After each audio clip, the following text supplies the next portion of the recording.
So once you've corrected the lighting on the core table photos, it's time to cut the sections out from the core table photos and create single core images. So we're going to do that. We're using 967 from the Eastern Mediterranean as our demo for this process. You can see what I've done already is load the coring matrices, and I've also loaded the basic COD menu. So we're going to need one more menu for the core box stuff. And if we go to our includes, we're going to find includes core table photos. Give that a double click. There she is, and it's compiled, and now we can hide it. And we no longer need this guy. Now you notice I started a new experiment. One could continue to make the core images in the experiment where you initially did the correction for the lighting on the core box photos.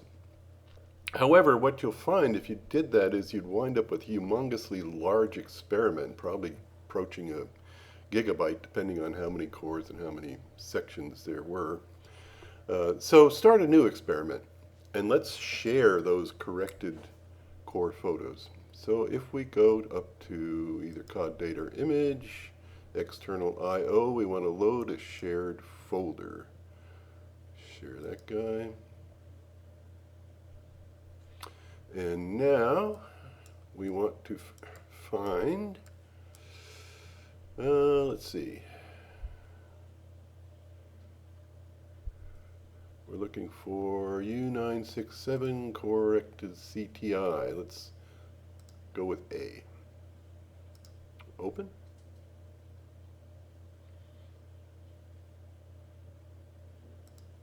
Takes a sec. That's a big folder full of images. And here we go. Here's our corrected CTI images. So, let's get to it. Go up to the menu COD core boxes. The first thing you'll need to do is to select the table image folder. And we only have one to select from at this point, so we'll select U967A. All right. Now let's take a look at this menu. What you're going to see is control 1, 2, 3, 4, and that's sort of the process that you'll repeat for every core. There is a load core photo that's option control 1. That allows you to load a JPEG file from an external JPEG file of the core image, core table photo that hasn't been corrected for lighting. So if you're in a real hurry and you don't want to do the lighting correction, for some reason you don't think it's necessary, you can use that and go directly into this cutting phase. Once you've loaded the photo, either the corrected photo or the photo external file photo, then the cutting process is exactly the same. So we're going to be using the corrected photos. All right, select the core image. Now, actually I should digress for a second. No, never mind. We'll just go right with it. There we go. Let's continue. Okay, here it is. I'll just scoot them on over and kind of take up the whole screen. Okay, you'll see two cursors active. You got the B cursor over here and you got the A cursor over there. So the first thing you're going to do is tell COD where the ends of each section are. Okay, and you're going to use the red B cursor to do that. Okay, when you're lining this thing up to tell the program where the ends are, what you want to do is, well, what you don't want to do is kind of put it at the very edge. What happens then is this raggedy bit at the bottom of it, or top, for that matter, of a section, will leave a dark line in your image. And it's hard to tell whether that dark line is actually some kind of a thin layer or just an, comes from the photo. So I tend to cut off that very bottom. So So let's go up to core boxes, and you'll see Control 2 is set section ends. We've got section number 1, and the first time through you'll have to put in section number 1 and you'll have to put in the hole, but they're already there because I've been practicing. So that's section 1. Now down on my keyboard, I'm just going to do I'm going to move the cursor to where I want it for section 2, and then I'll hit Control 2, and that's section 2, and section 3 looks okay. Now, you'll see this gap here, and 9 times out of 10, that gap means that they've taken some kind of a sample from that location. And if we go to the coring matrix, what we can do is, this is core 1, section 4, core 1, 2, 3, 4, and if we go to the next layer down, we find that it was a 1.5 meter core. So we don't want to put the cursor here, we want to put the cursor out here at 1.5 meters. Now what happens if you forget and you put it here? Well, then this 1.45 meter section is going to get stretched out to 1.5 meters. So no big deal. But it may tend to offset the agreement between, say, GRA and the section. So just be aware. Okay, here's section 5. Control 2, section 5. Now we'll move the cursor over, and we'll do Control for section 6. And we'll run down here, and we'll go Control 2 for section 7. And then the core catcher, and that's normally 9. Actually, if there's greater than 9 sections, you'll get an error message at some point telling you that there are greater than 9 sections in that particular core. You don't run into it very much. Anyway, so that's done. Now we've identified all the ends, and just to let you know what's going on, here's a wave that holds those ends. These are pixel points. All right, now we've defined the ends. Now the next thing we need to do is define the width. And you only do this once at the very beginning. Put this here. You can see this guy's slightly off.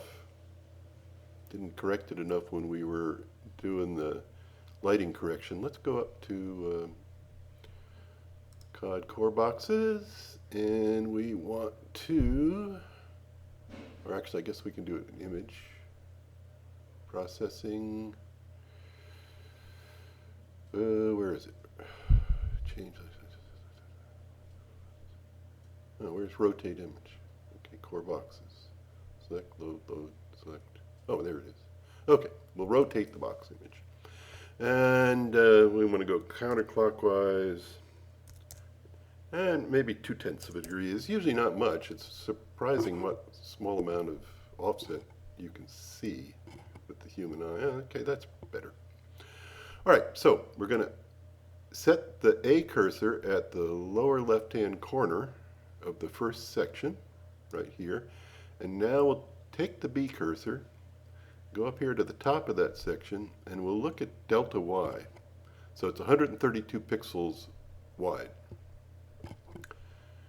We're going to put that into the first time we run the next step. And the next step is Control 3, section cut. All right. We can get this guy out of the way now. So I'm going to I'll do it up here, section cut. All right, so this is section 1 of core 1, the whole we've already added. And then enter the width of the section. And again, I've been practicing, so we know it's 130. Okay, continue. Now you notice the A cursor is jumped up to almost where it needs to be for the next section. And I'll do Control 3. Section 2, Core 1. And now I'm just using arrow keys to make small adjustments here. Section 3 and Section 4, and maybe come down a little bit. Section 5. Section 6. Section 7. And move that over a little bit. Section 9.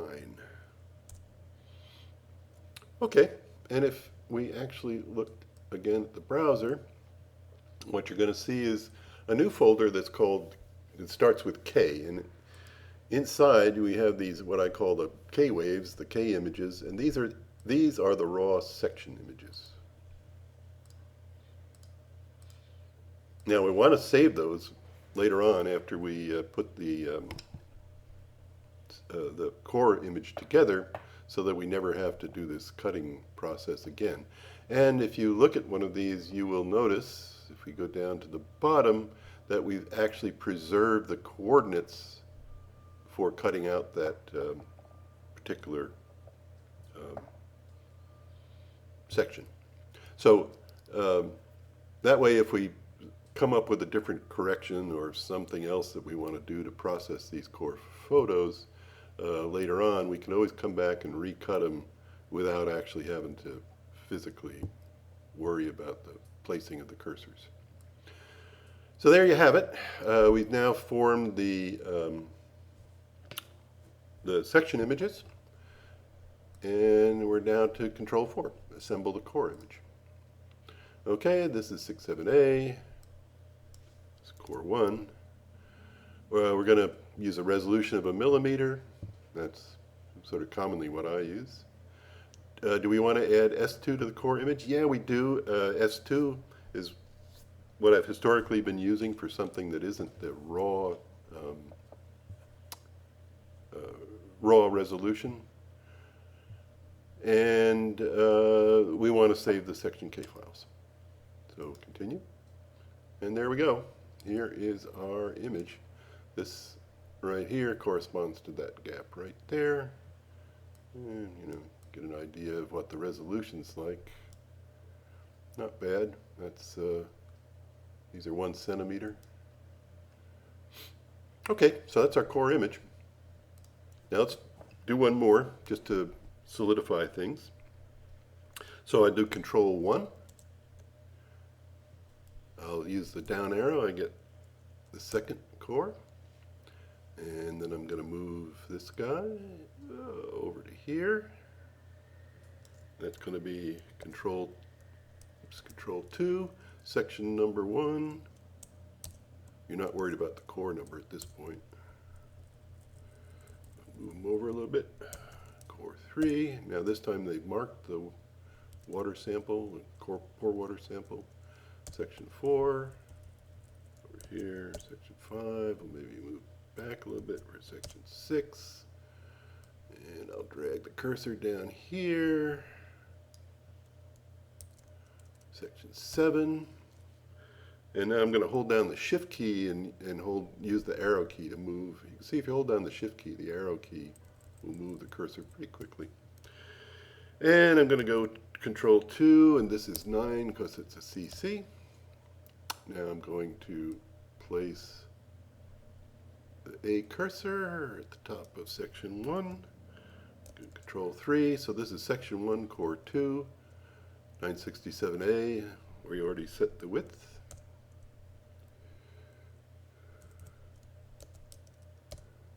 And 2 and 3 and 4, 5, 6,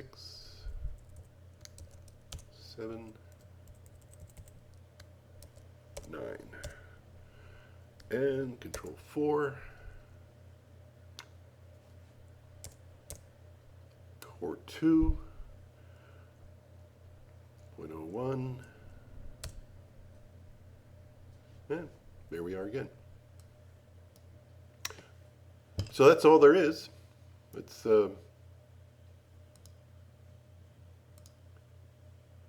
close these guys down. Okay, so in the end, you will have these which are shared, so they're not going to add too much to the size of your experiment. But you have these, you have all the sections at their original resolution, and then you've formed now this U967A_S2 folder, and this has your core images. And the scaling should be just fine. I mean, the depth scaling, that all comes from from the sections that we put in. Cut image plotting, pen the selected core images. It's a new one, 960 depth. And there we are. There's our two cores together. Plotting. And we can add the core tags right like that. Okay, that's cutting. Now, if you get a raggedy edge, you can see there's a little bit of raggediness up here, there. What you can do is go up to, I think it's core boxes. Oh, it must be cut image processing. There is a function called image trim, and if you want to trim, first you pick up your image folder. Let's go to this one, it's S2. Number of pixels to trim from top and bottom of each image folder. So let's, just for the heck of it, take a look at these guys up there. Keep your eye on them. I'm going to do something extreme and take 20 pixels off each. This is just for demonstration purposes. There we go. Okay, so done. Enjoy.